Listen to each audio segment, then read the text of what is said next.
Welcome to today's Explainer. We are jumping right into something that literally affects every single one of us who uses a smartphone, opens a laptop, or checks an email. Today, we're mapping out the ultimate guide to your digital safety. Specifically, we are going to look at exactly how to recognize, outsmart, and completely avoid phishing attacks. So, let me ask you a question. Are you absolutely sure you know who's messaging you? Think about it.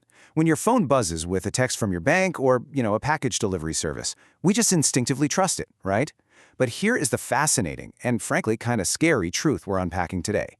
Phishing is rarely some highly sophisticated Hollywood-style computer hack. It's actually a direct psychological trick aimed right at your human instincts. All right, let's get right into Section 1, the phishing threat, and understanding the risk. Okay, let's dive into this. Phishing, at its core, is an online scam where attackers pretend to be trusted organizations or individuals.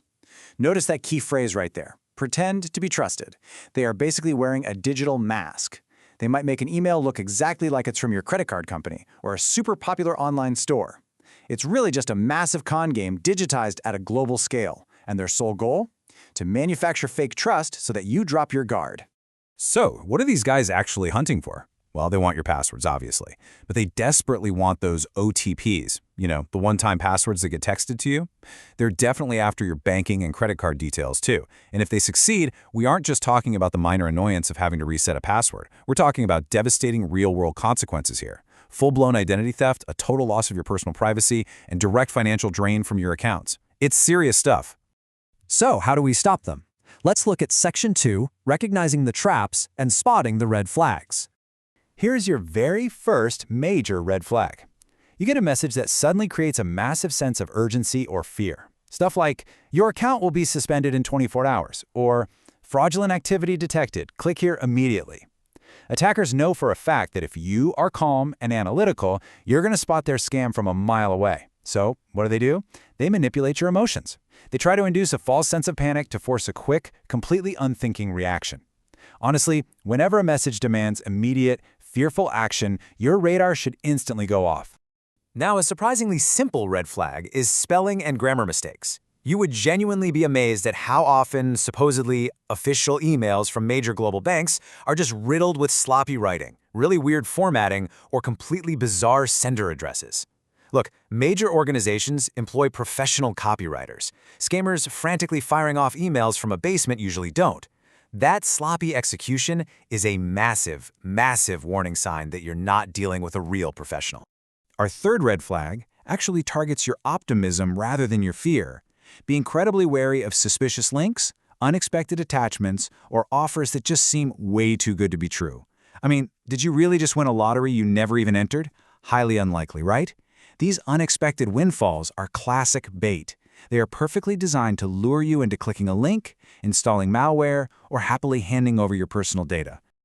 Let's pivot now to Section 3, your safety toolkit. It's time to empower your defenses. Building a solid defense really starts with your daily, proactive habits. Take passwords, for example. Use strong, unique ones for every single important account.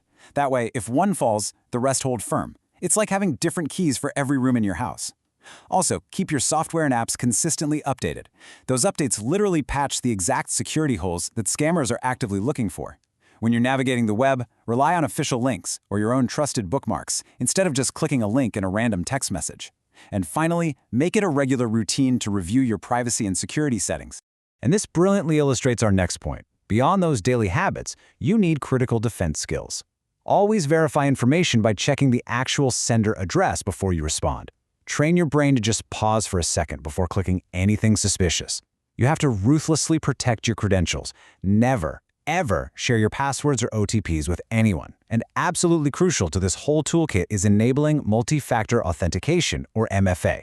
MFA is basically a non-negotiable deadbolt on your digital doors. Even if a scammer steals your key, they still can't get in without that second factor. Oh, and finally, don't just delete these scams. Report them. It helps protect everyone else out there. Which brings us right to Section 4, Stop, Think, Verify. This is your ultimate daily mantra.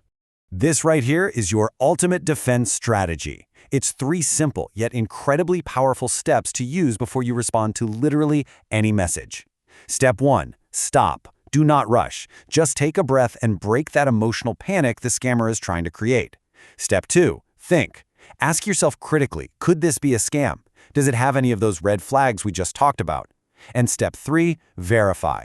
Confirm the request through official sources. If your quote-unquote bank texts you about a problem, ignore the text, open your browser, log into the official banking website yourself, and check your alerts there. So the crucial point is this. By putting a deliberate, conscious pause between receiving a message and reacting to it, you completely dismantle a phishing attacker's entire strategy. Because at the end of the day, digital safety doesn't begin with a piece of software. It begins with your informed and responsible behavior online. You now have the knowledge to recognize their traps, and you've got the toolkit to protect your personal information. So I'm going to leave you with this final critical challenge. The very next time your phone buzzes with a terrifyingly urgent message, are you going to stop and think,